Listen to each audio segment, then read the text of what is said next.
17 பன்னாட்டு இந்திய நிறுவனங்களுடனான ஒத்துழைப்பின் வாயிலாக கடந்த ஆண்டு மலேசியர்களுக்கு சுமார் 2000 வேலை வாய்ப்புகள் உருவாக்கப்பட்டன. AI அதிநவீன தொழில்நுட்பம், இலக்கவியல் துறை, இணைய பாதுகாப்பு, மென்பொருள் உருவாக்கம் மற்றும் அடுத்த தலைமுறை தொழில்நுட்பம் ஆகிய துறைகளை அவை உள்ளடக்கம்.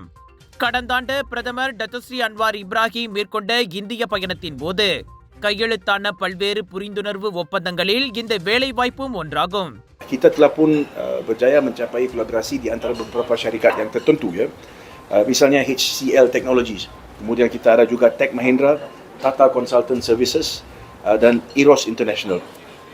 Tujuan kita mengadakan lawatan itu dan juga mesyuarat ini adalah untuk melihat bagaimana syarikat-syarikat ini yang menjadi syarikat-syarikat pioneer, ya, gergasi, global giants, ya, dalam bidang teknologi boleh membantu kita di Malaysia dalam pergerakan kita untuk mencapai satu prestasi digital, transformasi digital dalam masa yang segera.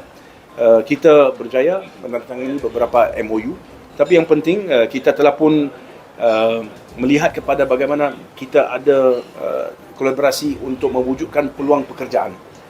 So we made an announcement that by December last year we will try and start on an initiative to start or to introduce at least 5,000 digital jobs. Di dalam keadaan ini we of course started with that, and sehingga sekarang kita telah pun secara spesifik berbincang dengan 17 dan juga bekerjasama dengan 17 syarikat tech daripada India, dan kita telah pun berjaya menjana sebanyak 1,943 pekerjaan. Ini setakat tahun 2024. So moving ahead this year, there is still a lot of work to do, and of course we are working on it. Selain daripada itu, kita berjaya memberikan status Malaysia Digital kepada 214 syarikat daripada India, dan mereka telah pun sekarang berjaya di Malaysia menggunakan pekerja daripada Malaysia sebanyak lebih kurang 70%. So we have these companies which are Indian origin companies. They have set up here 214 companies, and 70% of their workforce is local. So this is how again we are able to provide jobs and of course expertise in these areas using our collaboration with India. இந்நிலையில் நாளை India பயணமாகும் அமைச்சர் இன்னும் கூடுதலான வேலை வாய்ப்புகள் தொடர்பிலும் பேசப்படும் என கூறினார். ஒடிசா மாநில தலைநகர் புவனேஸ்வரில் நடைபெறும் இந்திய வம்சாவளிகளுக்கான பிரவாசி பாரதிய திவாஸ் மாநாட்டில் பங்கேற்கும் நோக்கில் கோபிந்த் அங்கு செல்கிறார். உலகம் முழுவதும் உள்ள இந்திய வம்சாவளிகளை ஒன்றிணைக்கும் இந்த வருடாந்திர மாநாடு இம்முறை ஜனவரி 8 தொடங்கி 3 நாட்களுக்கு நடைபெறுகிறது. பன்னாட்டு நிறுவனங்களும் அதில் பங்கேற்கவிருப்பதால் இலக்கவியல் துறையில் பல்வேறு வாய்ப்புகளையும் ஒத்துழைப்புகளையும் மேற்கொள்ள இம்மாநாட்டை மலேசியா நல்ல முறையில் பயன்படுத்திக் கொள்ளும் என அமைச்சர் தெரிவித்தார். இவ்வேளையில் AI தொழில்நுட்பத்தால் மனிதர்களுக்கு வேலையில்லாமல் போகும் அபாயம் குறித்த கவலையை அமைச்சு நன்கறிந்திருப்பதாக அவர் கூறினார்.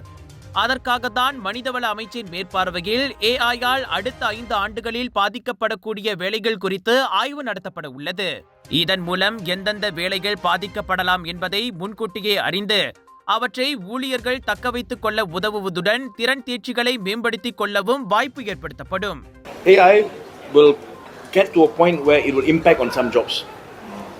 That is the reason why we have started a study to look at the types of jobs that will be impacted by AI in the next 5 years. So YB Steven Sim's ministry, being the ministry in charge of human resources, they've actually done a lot of work on this. And I think what they launched 3 months ago is actually a paper on this.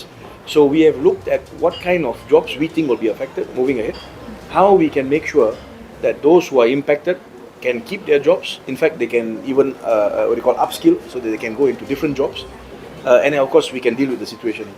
Yes, AI will impact on some jobs, but AI is also going to create a lot of new jobs.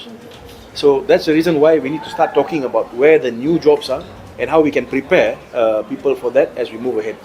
Some people say that you must wait until a job is lost and then invite the person who has lost his job to reskill to move into a different job. That's one way of looking at it.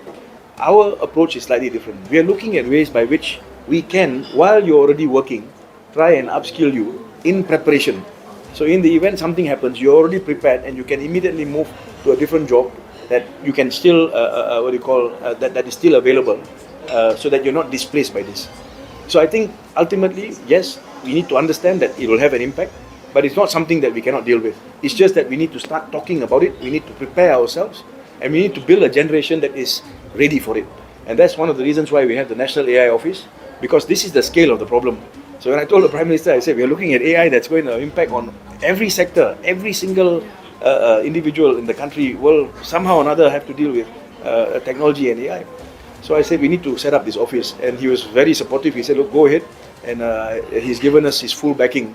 And I'm sure with the support of everyone, we will be able to make it work. ஏஐயால் சில வேலைகளுக்கு ஆபத்து என்றாலும் அதே ஏஐயால் பல புதிய வேலை வாய்ப்புகளும் உருவாகுகின்றன என்பதை மறுக்க முடியாது என கோவிந்த் சுட்டிக்காட்டினார்.